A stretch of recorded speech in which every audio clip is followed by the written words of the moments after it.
prepare, respond, serve. This is the 5 Stone Podcast, where the 5 Stone Pro staff brings you years of real-world professional experience from the front line. Let's do this.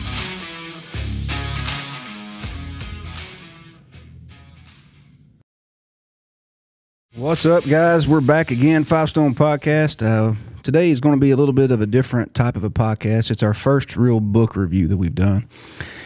And I want to do this because the person who wrote this book is a very good, dear friend of mine, and probably the strongest sense of the term warrior that I've ever known. Like, I've never known anybody that fights this hard every single day, day in, day out, just to live life and to make an impact on other people. I've never seen anything like it.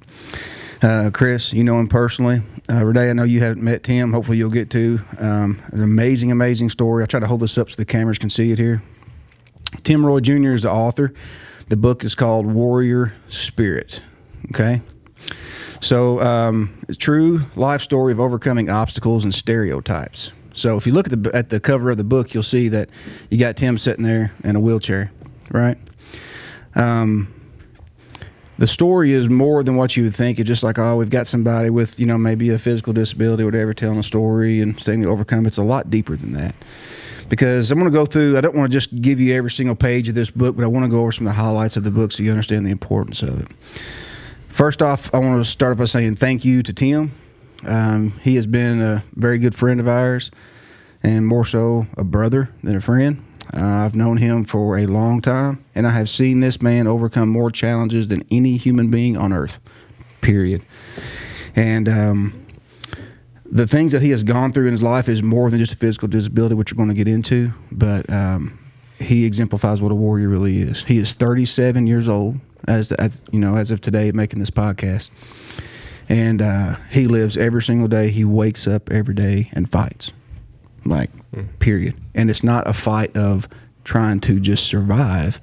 It's a fight of becoming better, becoming stronger, getting more independence, of sharing the word, sharing the mission, and trying to get other people to have encouragement. And he legit does this every day of his life. Stuff that he doesn't have to do, he chooses to do it because that's how determined he is. So, Tim, thank you for the book. Thank you for your service for people in your community, for all over the world. And your message now is going literally all over the world. Our podcast has grown. We're in several countries.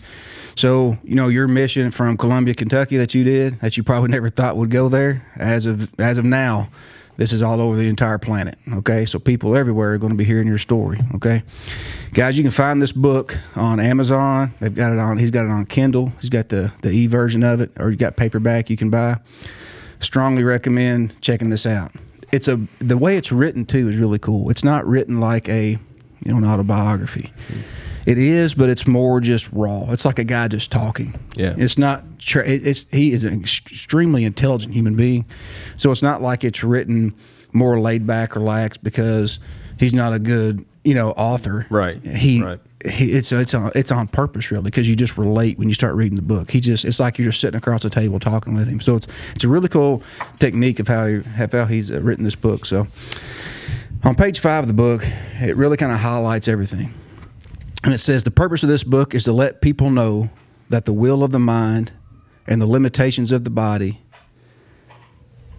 I'm sorry, let me read this again. The purpose of this book is to let people know that the will of the mind is greater than the limitations of the body and weighted chains of society.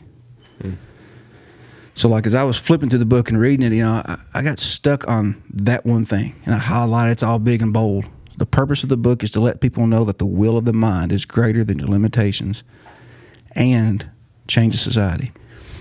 So it'll let you know from right there, man, he's not just dealing with his own physical limitations, right? Right. You're getting into a whole nother world of what everybody else thinks about you, or what everybody else puts restrictions and limitations on you.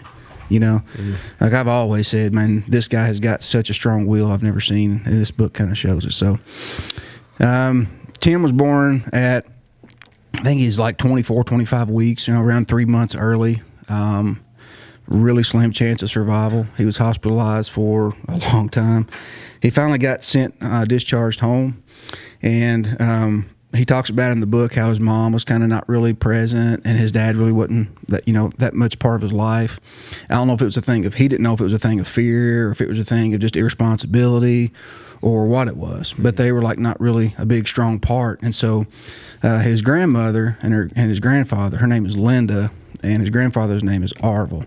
But he calls Linda Mama, all right, in the book. And so you look at it, it's like almost like mama when you hear him talk, and it's just really cool to know that they're that close. And Linda is a force to be reckoned with. I have never seen a woman who will step up and fight for somebody like Linda. Okay.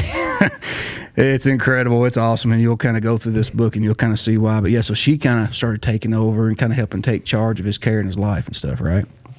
And so he talks about in the book how his mom kind of they were noticing that he wasn't having the developmental milestones, wasn't able to set up and do the certain things he should be able to do. And like, man, there's something's going on with him, because he was like, went without oxygen for a long time. They had to resuscitate him and do all this stuff. And so ended up being diagnosed with cerebral palsy. Okay, so if some people out there that aren't familiar with what cerebral palsy is, cerebral means brain, palsy means, weakness, or maybe a trouble coordinating your muscle movements, right? And so when you get that, there's an issue in the brain that just interferes with you being able to have controlled muscle movements, or maybe you're weak, or whatever it would be. So with that comes a lot of complications in life. It's more than just walking. You know what I'm saying? It's having speech. It's having the strength to set up and to just do daily, care for yourself. So they saw this doctor, and this doctor was like, hey, we're gonna cut the tendons in his legs so he doesn't have so much spasticity, and see if it'll help. And it actually set him back farther. He ended up having more problems, right? And so he talked about in the book, he said, so like from birth I was screwed. That's what he says in the book. And if you don't know Tim, Tim, I love you, but you're the funniest smart aleck I've ever seen in my entire life. Like, he is, man. His brain is so sharp. Yeah. And he is one of the most intelligent human beings I've ever met. And just because he can't get the words out like we can, because he has that muscle control, people will tend to look at him and cast judgment like, oh, it's a mental retardation or something, but it's not. No. It's just a physical issue that he has, controlling the muscle movements. But man, he talks about in the book, he goes, yes, so pretty much from day one I was screwed. And that's just Tim's attitude. He's funny. But anyway, so he went there and they had the surgery. It was not a success, complicated problems. And then, like I said, he writes in the story that his mom and dad really wasn't taking very good care of him. They weren't changing him, so he basically had feces and urine all over me all the time. So my mom would come pick him up and then pull over on the side of the road when she would leave their house and like change him and get him clean and all this. Yeah. So he puts in there a note. He said, his mom's boyfriend started abusing him. Okay. So you got this kid at a young age sitting here in a wheelchair or wherever he's at, laying on the floor or whatever, Lord knows, putting cigarettes out on him, burning cigarettes out on his flesh, flicking ashes on him, just torturing him, And he had it in his mind that he wanted to get strong. Now, this is from a kid, okay? He put in this thing. I had a goal to get big and strong and to get revenge on this man. That's Tim Roy. You know what I'm saying? Right. He is the most determined human being. And he knew right then, it was like, man, I'm going to pay him back. Right. I'm going to get strong and I'm going to get him. But then he realized, and this is Tim, intellectual side, he's like, okay, so the best way to get back at this guy is to rise above his hate and become successful and prove him wrong. Right. So then he sets out on a mission. I'm going to show this guy that mentally I'm fine. Right. I'm going to prove to these guys that I can do this stuff. So he gets out, he gets into school, and as he gets into school, he starts talking to the teachers and stuff about maybe what kind of program he's going to be in or classes he might want to take or whatever. And he puts in there, he said, I was arguing as a kid with narrow-minded teachers. Wow. That he was that age and able to realize that. It's like they're telling me, he's like, oh, you can't take his class. And he's like, right. It's like, why not? I can take this class. And like, no, you're not going to be able to pass it. And he was like, so anyway, enrolls Linda. Man, she takes up for him and she lets him have it, man. She's like, no, there's no reason why he can't do this. So he puts in here, don't judge a book by its cover. And he put in here that they talked about putting him in special education, and she said, he will be in special education over my dead body. And meant it. Yeah, she does mean it, yeah. And if you don't know Linda, you should. Nobody messes with Tim, or you'll face the wrath of Linda. Correct. That's one of the notes that I had in here. So, and I put this note in here, and I'm kind of, it's being brutally honest. I'm not going to say I've never done this, because I have. You see somebody maybe in a wheelchair that has trouble verbalizing. Right. And you almost automatically kind of think, well, if they can't get it out, it's cognitive. Maybe there's something cognitive going on. You know what I'm saying? I mean, I hate to admit that, but I almost have too. You know what I'm saying? And I know that there's people who aren't that way, and especially in the medical field, you learn that it's not like that. But if you're not medically trained, you would almost kind of lean that way. You know what I'm saying? They can't get it out, so there's got to be something cognitive when it's more just you're muscular. You know what I'm saying? They can't Physical. get it out. Yeah. Right. And so he realized that this is a perception he had to try to overcome, which is awesome. So he got the school district to get the first handicap bus. You know what I'm saying? Because they didn't have one until he came along.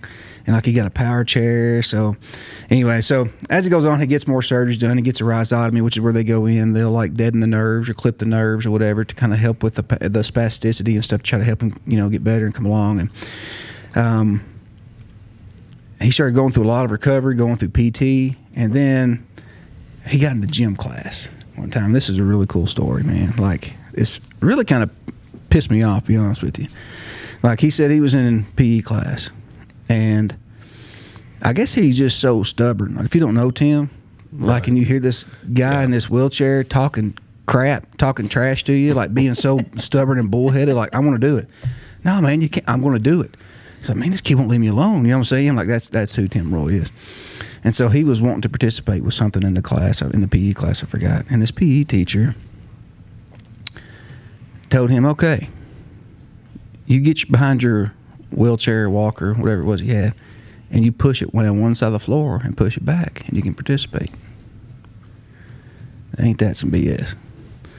So, obviously, he couldn't do that, right? Right. So he said, all right, you can make laps around the court. So he puts in the book, he was making laps around the court, getting hit in the head with dodgeballs and basketballs. And he became, frustrated or whatever, wanted to participate and be a part of the class like everybody else. And this teacher put him at the top of the stairs in his wheelchair by himself outside and locked the wheelchair wheels and left him. And his aide came back, and his aide's like, what are you doing out here? Right? So here comes Linda to the rescue. Right. So, well, you hear it all the time, oh, kids are mean. Kids are the mean ones. Kids can be so cruel. But in my experience, kids are just doing what they see, what you allow them to do. If that situation had went differently, I guarantee you those kids would have accepted Tim as just one of the rest of them. Yeah. We've got to quit just assuming that kids are this or that, because they're not. That goes for anybody. No, because that's exactly right. Because in the book he talks about when he would join school, at the first of the year, or when he went to high school, and he was all nervous. Everybody's got their cliques and their friends, and here I am. What are they going to think about me and stuff? And how he talks. I immediately got new friends. I immediately got people. Yeah, man. I went to school with. He was a few years younger than me, but I remember him from school. And everybody loved him. Sure. And he had aides and stuff that just cared for him and watched after him and did whatever they could do for him. And people loved him, Roy. You know what I'm saying? He's just awesome dude. But after this whole situation with the PE teacher, this is how bad it was. Okay. He gets pulled into the principal's office. And I'm not lying to you. And if there's ever a chance that anybody out here listening to this podcast has a chance to get a hold of Michael Jordan, he needs to hear this podcast. Right. And you're about to find out why. So do it. Call him. That's right, man. Hang on. I got him on my phone. Hang on. Yeah, right. MJ. Oh, well, So anyway, so Linda comes to rescue. They get called in the principal's office, and they're talking, right?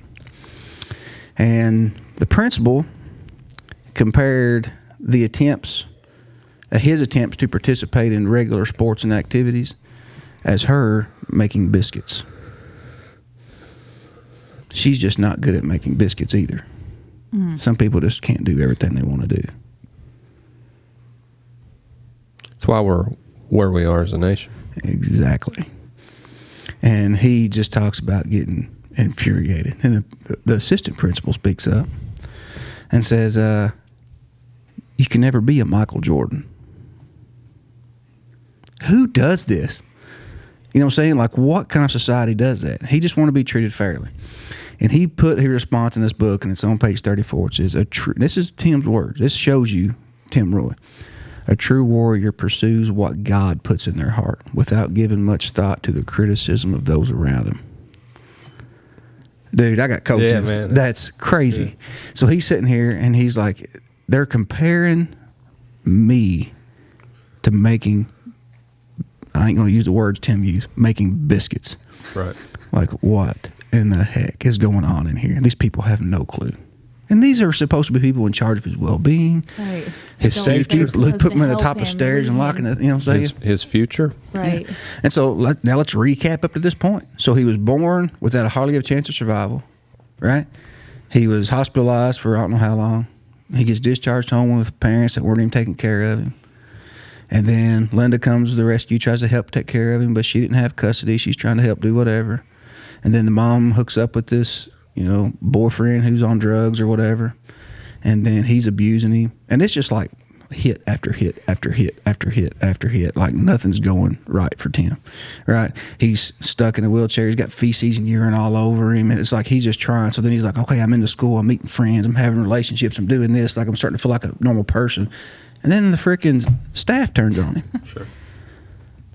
And tell him, oh, well, your disability is like me trying to make biscuits. I can't make good homemade biscuits. You probably can't do everything you want to do either. That's ridiculous. Yeah. Hey, you're never going to be Michael Jordan. I mean, come on. That's awful. Yeah. So he's talking about being in high school and the whole new atmosphere and the different challenges and stuff. And then, like, his mom tried to come back and get into his life a little bit. And she sent one of his cousins down and was like trying to oh, you like this now, you like this, and we're giving him gifts and shirts, and he knew what was coming. Mm-hmm.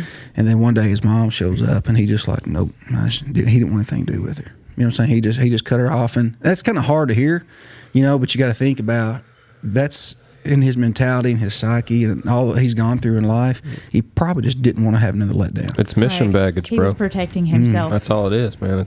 I think that, I've met Tim on a couple of occasions and always enjoy talking to him, but you can tell there's a focus with him that is unwaverable, if that's a word. But I'm sure he looked at her and was like, not mission baggage. That's going to be too much weight for me to carry, and I got a mission to complete. That's exactly what he said. I'm telling you. Perfect. He said, hey, you want to talk to your mom? And she looked at her and said, nope. Yep, there you go. Good for and you, there Tim. said something like, no. Right. Like he couldn't do it. He just didn't want anything to do with it. Straight talk. Yeah, that's what Tim is. So then he says Linda's talking to his mom and stuff, and she says, I'm sorry, go backtrack a little bit because I meant to put this in there. So Linda's up at the school talking with the superintendents and the principals and all this stuff, and one of the things she says during one of her occasions was, I want to tell you something. This is quoted in the book. I don't sugarcoat anything for him. I tell him he can do anything else anyone else can do if he puts his mind to it. And it's not a matter of sugarcoating anything. That's simply what I believe. And then Tim again said, I got to prove him wrong. Right. So here's a guy who can't participate in class. He's been an outcast. He's been abused. He's been tortured. He's been belittled. He's got friends that support him and love him, and his grandmother and stuff, and his own family's kind of turned his back. And then, he said, I was laying around the house one day in the floor watching TV or something. He said, and all of a sudden I got this weird feeling of, I need to do a push-up. He said, his words, and it wasn't mine. He said, I've always been kind of lazy. Sits around, he's pudgy, he just watches TV. Think about it. He can't go out and run or for a walk or whatever, right? So he just lays on the floor. Right. And he was like, I just felt like I need to do a push-up. So he goes and he said he did a push-up. He was like, huh. So he's been developing himself intellectually, and he was like, physically, I can do stuff. So then he starts working out himself 3-4 hours a day, doing push-ups and crawling and rolling around the floor. Okay, like intentionally trying to be like, I'm gonna do this. You know, try to prove these people wrong. So it's like he had a new goal. He said, my new goal at that point was to walk across the graduation stage. He's going to walk and pick up his diploma and prove those PE teachers wrong. Right. You know what I'm saying? He's going to prove everybody wrong. That watch me. Watch what I can do. And this is how Tim is, man. It's awesome. So I call it, he didn't put this in the book, but I call it beast mode activate, because that's Tim, man. So he trained. He went physical therapy 3 or 4 times a day, 3-4 hours of training. In the book, he talks about a guy named Mitch Magnus, who is this well-known PT guy who actually helped with Christopher Reeves and Superman and stuff, you know, who came to help Tim and do this stuff. And he said, I would repeat to myself, I will not fail. I have to walk across the stage. I'm going to achieve this goal, or I'm going to die trying. And that's Tim, man. So come time for, I think this PT guy was supposed to be there with him to help him and encourage him, whatever. He was, I mean, you can imagine how nervous you would be. Sure. You know, you're in front of, I mean, our schools around here aren't that big, but he was in front of probably, I don't know, 800 students or whatever it was, 500, I don't know, plus all the crowd. You know, the whole town gathers to these graduations, right? So you got gymnasiums just packed. You can't, people standing because they can't sit down. And then he's sitting up there, and then like he was waiting, and this guy was sick or something and couldn't come, or something happened. And then right before time, this dude shows up. And he's like, they'll let anybody graduate, won't they? And then he said, I was just happy, you know. He said then he got there, and he said he helped him stand up out of his wheelchair. He gave him his walker. And he walked across the stage. I got coaches again. He walked across the stage, and the place erupted. He said it was just dead silent for the longest time, because they're like, what's he doing? Why is he getting a walker? Right.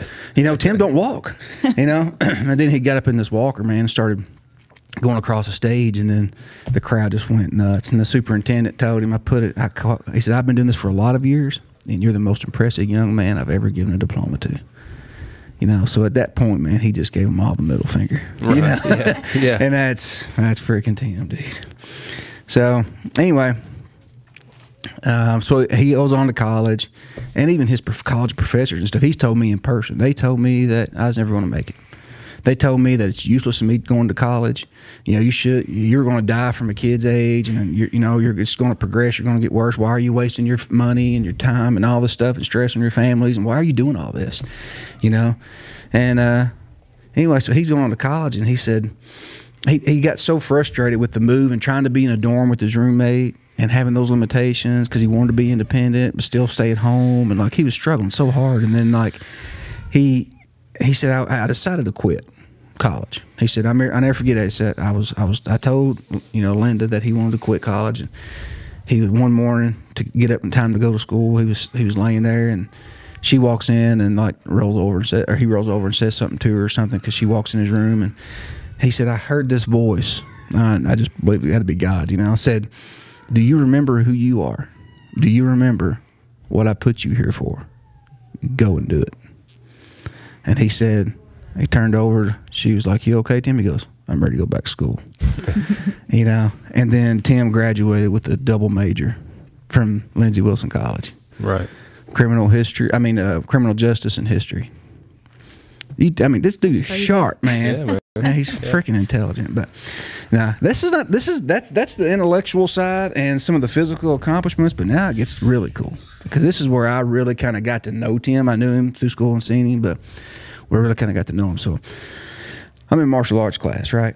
And we're training hard, and all of a sudden here comes Tim Roy in his wheelchair, and I'm like, what's he doing here? You know what I'm saying? And our instructor walks up, he goes, hey, I need you to teach him martial arts. And I'm looking like, what? I got to do what? You know, and Tim's just looking at me, you know, and I'm like, okay. And I'm like, man, how am I going to do this? Because his hands are kind of contracted up next to his chest. You know what I'm saying? His arms are. His hands are kind of closed in tight, and just real rigid and stiff, you know. And I'm like, how am I going to teach this guy martial arts, man? Like, what do I work on? You know, and I'm trying to figure it out. And I'm like, okay. So we get a staff with a long stick you'd fight with, right? So we get this long stick, and I take it, and I'm trying to thread it in his hands, right? So he's got something to hold on to. So I put the staff inside of his grip, and he's holding on to it. And I start doing push and pulls with him, right? So I'm working on his flexibility, trying to get him to come out farther.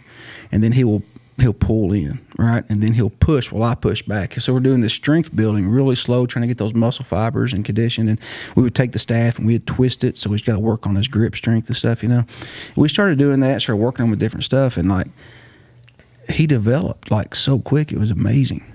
Like he started doing stuff like we eventually got like a cart on the back of his wheelchair, like I think it held baseball bats. We put like weapons in there. He would have a cane that had a sword built into it, because nobody know that he couldn't walk if he didn't want to. He was just in a wheelchair, right? So we had this thing and had a freaking sword in it. And man, he ended up competing in martial arts tournaments, right? Winning trophies. Went on to do part of a stunt film. Tim Roy, right, doing stunt films, and I forgot what black belt he got in martial arts, and like legit could take somebody down. I told y'all before we started this, but his best technique that he does, which I hate because he's such a smart aleck, is when you punch at him, he will come at you, and when you come at him, he will take his hands and hook you and pull you down and pull your face into his joystick on his wheelchair, right? And poke your head into it or your eyeball, which makes the wheelchair move, which runs over you and throws you in the floor. And the whole time he's got this evil laugh and he's cussing you. I'm just like, dude, I swear, I hate you, man. You know, and he'll just laugh and he's just like, I got you. Right. You know, like he's learned to adapt, you know, and do what he can do. And that's just freaking awesome. So I love you, Tim, but I hate you at the same time because you've hurt me a lot with that wheelchair. And then he would take a stick and like, he got to where he would swing the stick. You know what I'm saying? Like hitting it. I mean, massive bruises all over us from him swinging that thing. It's crazy. So then he started trying to get some stem cell treatment. He flew out to California and met with a guy, and it's adult stem cells. So they would do a bone marrow biopsy and then spin it down, reinfuse it with his IVs and stuff, and give it to him. And he started getting on muscle mass, started building up some strength, and like started being able to walk more with his walker. And like, man, it was just, you could just tell. Like I would see him and he's starting to beef up, you know. And I'm like, man, that's cool. And then one day I remember we was in class, and then Tim, he said, hey, I want to try to walk. We're like, what? He said, I want to try to walk.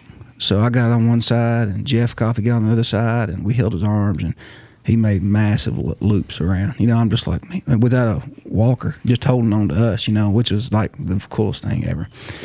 But anyway, Tim has got, I'm going to read the culmination for this book, straight from the book, because I want you to hear his words. But Tim has got some literary works that he's done. He never stops. His brain doesn't shut down. He's created a kid's version of this book called The Adventures of Tim and His Amazing Warrior Spirit. And he takes out some of the dark stuff, maybe a few of the words in there, so it helps kids that have disabilities. You know, so you can get this book and read it to those kids and give them hope and give them encouragement, which is just freaking amazing. You know what I'm saying? Like, I'm covering chill bumps again. Like, it just kills me because I know that this is Tim's mission. But he's made a video, 6 Keys to Martial Arts, Health, and Self-Defense. And it encourages people with disabilities to be able to still participate in that stuff. Like, here's what you can do. Like, I do it. Why can't you? Like, quit having an excuse. There's no excuse. You know, get after it and start doing it. And anyway, so this book is on Amazon Prime. It's on the Kindle version. And really check it out. If it helps Tim with all the COVID stuff right now, he's kind of decided to hold off a little bit for getting another stem cell. But the proceeds and profits from this, like, they've done community events to help them raise money to get stem cell because it's so expensive. Sure. I think it was like 10 grand. I may be wrong, but it's pretty expensive. It's pretty expensive, yeah. So helping that, just buying this book and passing it around, buying that DVD, buying the kid's book, you know what I'm saying, all that stuff help him to be able to save some money for another stem cell whenever, you know, maybe this COVID dies down or he feels like he's ready to do it. But I want to read to you this culmination real quick, and we're going to wind it up. So, all right. This is the words of Tim Roy Jr. Here we go. In spite of the critics and doubters, a warrior must follow his path through completion and be willing to accept the consequences as well as the rewards. When I call myself a warrior, I'm not comparing myself to a combat-hardened Navy SEAL, such as the esteemed Marcus Luttrell. But life has dealt me plenty of blows, and I've been able to respond and give back just as much as I've taken. That's awesome. I've been able to give back just as much as I've taken.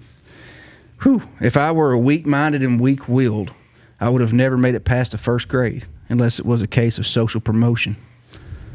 You know, hand-me-outs. You know, right. He's not wanting that. I definitely would not have achieved the level of a black belt that requires 10 years of sweat and dedication. To me, a warrior does not always mean a killing machine that never feels any pain or has any flaws or fears whatsoever. A warrior means being able to overcome all obstacles, pushing past them, and achieving your goals. Now, I'm not here to answer to anyone on earth, and I refuse to bow down to anyone or anything other than my God. Some people say there is no God, that God doesn't care. But I know that would have been impossible. It would have been impossible for me to survive, thrive, and accomplish all the things I've experienced without God's hand on my life. I believe that my mission on this earth is to serve a purpose for God and to be an inspiration to all those that feel or have been made to feel inadequate. Whew, that's crazy, man. I'm not the best, nor do I claim to be greater of any one particular skill. There are a lot of things I struggle with on a daily basis. Hopefully, on this quest to better myself, I can inspire others to do the same. The older I get, the more I realize that it's not one's purpose in life to be deliriously happy at all times, but to simply leave this world a little bit better than how we found it. We don't have to stay in the same situation that we're born in, but rather rise above any obstacle. Once we reach a certain stage, we have a responsibility to give back to all those around us. Though I often mention God in this book, I'm aware I've used a few four-letter words. I don't claim to be a biblical scholar, and I don't attend church on a regular basis. I just feel that with everything I have overcome in my life, with everything I've accomplished, it would be arrogant for me not to acknowledge God's hand in my life. I don't want to offend anyone. I realize this book is going to be a little bit controversial, or going to be controversial. I've said some things that certain people aren't going to like, but I want to be clear that everything in this book comes straight from my heart, and I will gladly accept the consequences and the rewards for telling the truth. Can you imagine what everybody could accomplish if we all had that mentality? I can. Like, we wouldn't be where we are right now. Anybody. No, we sure wouldn't. We would have martial arts class, and people would come in. They're like, "Oh, I kind of feel bad today. Can I sit over here and not do my workout?" And we're like, No. "He's in a wheelchair," and they're like, "Crap." Yeah. Like I have used that. Sure. 1,000 times in my life. Like it destroys the victim mentality, man. It just destroys it. You can't. Nobody can hold a candle to that. Nobody. Right. On my worst day, I'm still up walking most of the time. Yeah. I still have full function of my arms. Yeah. I would say 99% of the people listening to this podcast are probably doing better than Tim physically on a bad day. And having had the horrible upbringing and the things that he had to deal with and go still through. can't hold a candle to him. That's right. And I know this has been a kind of a lengthy podcast, but I didn't even go into the details. Oh, I know. I skimmed through it, like. The book deserves to be read, period. Yeah. And the story needs to be told. It does. And I'm not doing this because Tim is my friend, Tim is my brother. This is, honest to goodness, this is one of the most powerful stories I've ever heard. And I just happen to know the man. And there is no warrior in comparison to him in my mind. I don't know one that's undergone that much struggle. And every single day he wakes up, and you'll see him. He's rolling around the floor training. He's wrestling with people like, "Hey, come over and let me try to fight me on the ground." Because if I get knocked out of my wheelchair, I didn't know what to do. Right. And he's so gutsy. I could use the other word, but he's so gutsy. Like as a kid, he said he would take himself when he got his electric wheelchair, he would take it and unbuckle a seatbelt and run it off the ramp. It was how he would start inside, then run it off the ramp, and just so it'd knock him out of it. You know what I'm saying? Like he has no fear of anything because of what he's been through. Right. And if people had that mentality of like, you know what I'm saying? Like, why am I afraid? Right. Okay, so maybe I'm afraid of getting attacked because I'm in this wheelchair. Well, then train to be attacked in the wheelchair. Right. You know what I'm saying? That's his whole mindset. Yeah, and he's got opportunities that you and I don't have. I don't have a wheelchair to run over top of somebody, and he knows that. He uses that to his advantage. Yeah. I mean, he's a classic example of using what you've been given, and taking it and using it, and not using it as a crutch. Yeah. Using it as a weapon. That's true, man. And that's I like that. Yeah, man. That's his whole life. I mean, like I said, I've met him on a couple of occasions and got to talk with him a few times. But man, I like that part at the end there where he says, I've given back as much as I've taken. If we could all just do that, man. You know how many people can't say that? A whole lot. Yeah, several. Yeah. Millions. And I think whenever we started doing this 5 Stone podcast, Tim realized the platform, because it's a chance for people to realize, and I'm not trying to turn this on to 5 Stone and use it, but I'm just saying, like, that's what we do: prepare, respond, serve. Right? Our purpose is to give back to other people, And like once in life, once you reach a level of maturity, you realize it's not about you anymore. That's just everybody. I shouldn't say everybody, but most human beings come to that realization of this isn't about me. Life isn't about me. I think that the jobs that we do is, for 12 hours, for people that don't know what frontline jobs require, it's 8, 10, 12, 16, 24 hours of giving yourself nonstop. Yeah. Even when you're sitting still, you're giving your emotional self, you're giving your physical self. At times you're giving your life. You're definitely putting your life and your family's lives on the line every day. And so I think that we come into it a little quicker, that we understand that, it's nice to give back, because there are other people that are out there giving of themselves all the time. So if we can just give them something back instead of asking something of them, then it helps us. You know what I'm saying? And that goes for anybody: cops, police, fire, rescue, frontline medical staff. I'm sure there's some of them I'm missing, but definitely your soldiers, obviously. But I think we see it so much that we're like, man, I know how that feels. I need to correct that. I need to do my best to give back. Yeah. Even though we give a lot, and I'm not patting us on the back because we got a long way to go, but that's what 5 Stone does. Right. It's that ability to make a change. That person's fixing to quit, and then they hear something like this. They meet one of us. They meet Tim Roy by chance, get to read his book. Whatever it takes. Yeah. We train with them. Whatever. Try to build those people up, because that's what we're about. And it's contagious. So once that person hears the story, sees the people, and like, you mean I can do this for other people? You know what I'm saying? It's just, it's amazing, man. But I don't know, Tim, man, brother, we love you. We appreciate you. And thank you so much for your dedication. Thank you for giving back to the entire planet, to the world, with this book and this story. We had a talk the other day. A lot of people think about the podcast, and they think this podcast is just something that we try to do to get on here and be noticed or whatever. But this is never going away. I could die tonight. These podcasts are still out there. They don't go anywhere. Right. They're on the airwaves from now to, as long as there's internet, they're going to be able to be heard. You know what I'm saying? So our kids, our grandkids, your great-grandkids, his lesson that he just taught out of this book is going to be heard. Lord knows where. At whatever time, at the right person. And God puts people at the right place at the right time for things like that just to happen. So it's part of the bigger plan. Story's got to be told. Yeah. It's got to be told. And then, if there's people out there that are struggling, reach out to us, reach out to Tim. Good point. Order that book. Whatever it takes. Yeah. There is a way out of your problem.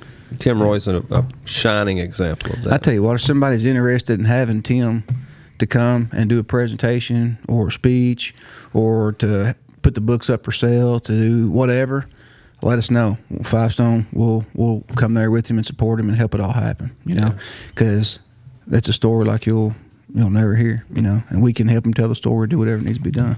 Y'all better tag Michael in this so that he can get his attention. All right. Heck yeah, Michael Jordan. Yeah, that's right. Yeah, MJ. Seriously, you're a good ball player. You ain't got nothing on Tim Roy Jr. I hate to tell you, man. It's always about like MJ and LeBron. Tim puts him down to shame. Right. Yeah, and I believe MJ would probably agree. But Michael Jordan. Seriously, they talked trash about him, said he'd never be Michael Jordan, but he ended up surpassing Michael Jordan. I hate to say it, but all right, guys, thank you for checking out our podcast today. We're getting ready to start a series right now. That's going to be probably the hardest thing for me to do as a professional and for us to do as a professional. It's going to be called Trauma Talks. And this is a good segue, I think, from his book to what we're going to be doing. And it's talking about the things that we've experienced in our life and the struggles that we have as frontline workers and how it's impacted us. And we want the public to know and to understand what your frontline workers go through, and the stress that we see, the recurrent stress that we see, and how we try to adapt to that stress and how it impacts our lives. And so we want to have this as a opportunity to connect with the public and to hopefully reach out to other people and let people see that, hey, I'm struggling with things as well. I'm struggling with issues and problems just like these people are. How can I get some help? Who can I talk to? And, you know, we got Renee on today because, you know, they've played a big part here locally and put some promotions out and try to help people with depression, anxiety, and suicidal, and help save lives already. So it's a big thing, because as you're struggling, you're going through life, man, that warrior spirit's where it's at. And so our Trauma Talk podcast is coming up next, so check that out. And I thank you guys so much. We appreciate every single one of you. Thank you, Tim. Love you, brother. Let me know if you need something, man. Good deal.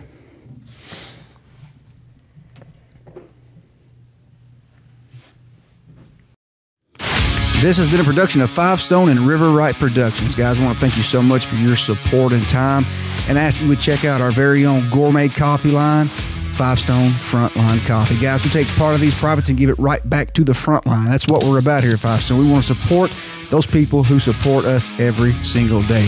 It helps to continue our missions on the front line here at 5 Stone, and it helps to give back to the families of the fallen heroes that have served and sacrificed everything for you and for me. So when you have a cup of 5 Stone coffee, you're not only having gourmet coffee, you're giving back, you're joining the mission, and you're helping us to serve other people. So by getting our classes, getting our materials, getting our frontline coffee, you're joining our mission, and we cannot thank you enough for your support in this. Guys, check us out at 5stoneusa.com. That's the number 5, 5stoneusa.com. That's where we're at, guys. The information we give you on this podcast is for informational purposes. If you need good in-person training, guys, reach out to us. We can come to you and help you with your needs. Guys, don't forget, prepare, respond, and serve, because someday you will be somebody's first responder. Your time is coming. Will you be ready to answer the call? If not, 5 Stone's here to help you become prepared to respond and serve. Thank you so much, guys. God bless each and every one of you. Train hard and be ready.